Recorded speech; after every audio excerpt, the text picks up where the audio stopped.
Let me out. Let me out.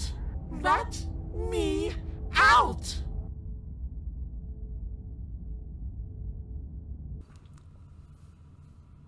Hello, people of the internet. My name is Atlas, and I apologize if the intro was a bit dramatic coming from the guy who made the Noella Starwalker video, but it felt appropriate given what I'm going to be discussing today. That's right, if you didn't already figure it out from the intro, I'll be covering the masterpiece of a game, Slay the Princess. Now, there's a lot to talk about with this game, the amazing visuals and the music, the way it beautifully combines horror and romance, the fact it single-handedly created the best cat girl of all time, but no.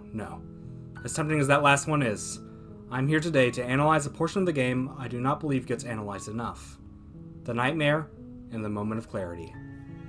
Specifically, I will be focusing primarily on the scene in Chapter 2 The Nightmare where the princess takes her mask off, and the player is shown visions of something. I will explain what I think the scene is meant to represent and why, and will then take a look at the Moment of Clarity to see how these parts of the game play into each other. First, let's discuss the moment the princess takes off the mask itself. To get to this point, the player must reject both options of freeing the princess and slaying her in favor of staying in the basement with her forever. As one could imagine, this does not please the princess. She gets close to the player, very close, and calls them a coward. However, something I'd like you to take note of here is that she says, "I am what I am." This is the first hint at the truth behind what's about to happen, but I'm getting ahead of myself here. It's time for the main event. The princess pulls her mask off in what many would likely interpret as an attempt to kill or even torture the player, and it may very well be. But there's more going on here than just that. Once her mask is off, we see her eye and lips twitch, almost as if she's attempting to keep up a front, before a single tear falls from her right eye. We are enveloped by whatever laid beneath her mask, and, well, I'll just let the narrator explain what happens next. Like a creeping mold, the complete reality of your existence threads its way through your mind. Birth, death, birth again, decay and bloom, a million stitches from a million microscopic wounds you've inflicted on everyone you've ever met, with every muscle you've moved and every word you've ever spoken. No. Let me out. Your existence hurts them. Let me out. A lonely soul in a room by itself, weeping. It lives for 80 years and then it's gone. And then it's there again. Let me out. A reprieve. A good life. Love. Children. A steady career. Recognition from your peers. Here one moment. Gone the next. The worms have found their orifices. Let me out. Diagnosis. It forgets everything it is. Anger, rage, distance, poverty. The lonely soul is lonely again. Love turns to mockery. It dies. It is reborn. Worse. Lonelier. Let me out. No. What's happening to us? Let me out. This is all too much. I can't keep going. You can't keep going? Or what are you talking about?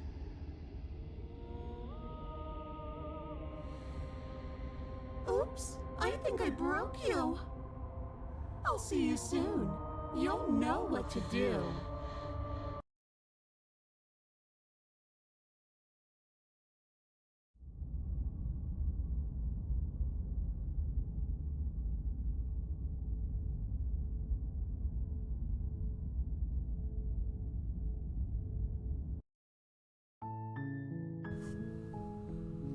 In the end, whatever it was that we just experienced, it was too much for the narrator to take. He either gives up or disappears entirely, and it isn't long before we succumb and find ourselves in the next chapter. Or, several chapters after it, I suppose. Now, I have seen a few interpretations of the scene in the past, perhaps the most popular being that it's meant to represent what the princess has been through, which is understandable given she is the one shown going through everything in the scene, but I believe her presence there is more symbolic. especially after the addition of the Princess and the Dragon in the Pristine cut, which seems to tell us that the princess, like us, does not experience much outside of the game. The best jumping off point for what I believe the scene represents in an in-universe literal sense comes even later than the Moment of Clarity, in the Shifting Mount fight. If you collected the Moment of Clarity as one of your vessels, she will appear along with the image of her showing you what is under her mask. She will then talk about the horrors of sharing one's heart, and how the only thing that outmatches it is never sharing it at all. While on the surface, this may read to some as a simple romantic line to help close off this love story, in the greater context of the Moment of Clarity, it tells us that what we saw when she took her mask off was her heart. With this in the narrator's dialogue in mind, I think it becomes much clearer what's being talked about. Everything mentioned here, birth, death, pain, diagnosis, it's all part of what the princess and the Long Quiet were split from, and almost all of it has been left in the princess. It's why the Shifting Mounds theme can be heard at the end of the scene, and it explains why over the entirety of it, we can hear the princess's voice telling us to let her out. This is what the narrator means when he talks about the reality of our existence, and it's why he's unable to handle it. He's being directly confronted by everything he despises, everything he fought to stop. As the embodiment of change, it's easy for us to believe the princess is mostly a positive force with the exception of death, which itself is necessary. However, it's not nearly that simple. Every time someone has ever felt pain, physically, mentally, or otherwise, that was us. That is her. Even if you live a good, happy life, the sequence seems to reveal that this world functions on reincarnation, meaning it can only last so long before you lose it all again. Diagnosis is a clear reference to diseases such as dementia and Alzheimer's, and the cruel transformation of love and fortune to grief and loss that occur as they develop. While we are briefly told what the princess is and what we are by the narrator at the end of the game, it's nothing compared to the whole truth laid out before us here. We see the effects of this knowledge in the build-up to the end of the Moment of Clarity. You have seemingly gone through this countless times, stopping and starting, dying and being reborn, while remembering none of it, putting yourself in the position of the people affected by your existence. And when you reach the cabin, you have no other choice but to take her hand, because you've become aware of what you used to be, and in the process, you've become aware of what you no longer are. Much like any normal person, you are thrown to the whims of fate, of transformation, and no mortal can hold that forever. Eventually, something will change. And I suppose, if you simply wanted to know what the scene meant literally in universe, I could end this video here. But that's not what all this is about, is it? No. This is a love story. And as such, I believe it's about time that I analyze it as one. As mentioned before, the very concept of sharing one's heart with another is very romantic on its own. However, now that we know what that entails, we can understand why it is scary to do so. Why the princess cries when she takes that mask off. You see, to love someone, truly love someone, is to love them for who they are completely. Choosing not to turn away, even from the parts of themselves that seem imperfect, that may not be as pleasant to look at. And the only way to do that is for the person you love to let you in.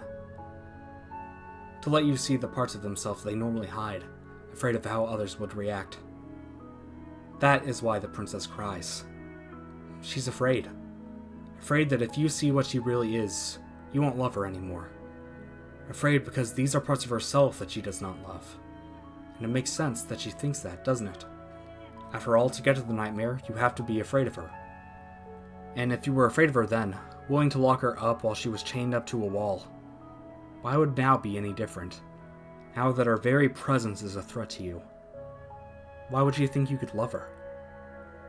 But she still does it, when she has no other options. When you have once again chosen to sentence her to a prison for eternity, she shows you her true self. Because yes, the possibility of your rejection is scary, but the thought that you would understand and accept her, that she could miss out on that because she didn't take the risk, is even scarier. And yet, there's only one way the Moment of Clarity can end. You take her hand, her mask already in pieces, shattering completely as you do. The admittance of even the narrator, the moment is surprisingly tender, because at that moment, you are choosing to accept her, all of her, the good and the bad, because you love her, and that's what you do when you love somebody. And it's true, isn't it?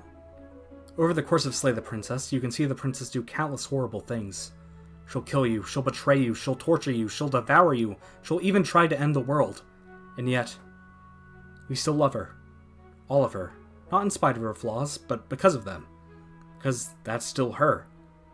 And in the end, the world would be worse off without her. Well, that was a tonal shift from the Noelle Starwalker theory, huh? Either way, I hope you enjoyed this video as much as I enjoyed making it. I absolutely adore Slay the Princess, and I'm honored to get the chance to share my thoughts on it with you. And hopefully I will be able to again. Don't worry, I'm still going to make Undertale and Deltarune videos, but I'd also like this channel to be a place where I can talk about things I'm passionate about in general. And I thought establishing that early would help. As for stuff I'm planning on making in the future, I might make a video going over the possible Deltarune Chapter 4 Dark World locations and the evidence for each. It'll be less of a theory video with a direct conclusion like the Mike video, and more of a general discussion meant to lay everything out to help people reach the conclusion that feels right to them. And after that, I could definitely see myself covering Project Eden's Garden, a Danganronpa fan game that released Chapter 1 recently. I don't know for sure what it'd be yet, maybe a character analysis, or maybe a theory about a certain character being the mastermind, who knows. Whatever it ends up being though, I think it's time for this video to come to a close. Be kind, drink water, remember to floss, like and subscribe, and of course, remember, the impossible is possible. All you gotta do is make it so. Thank you so much for watching.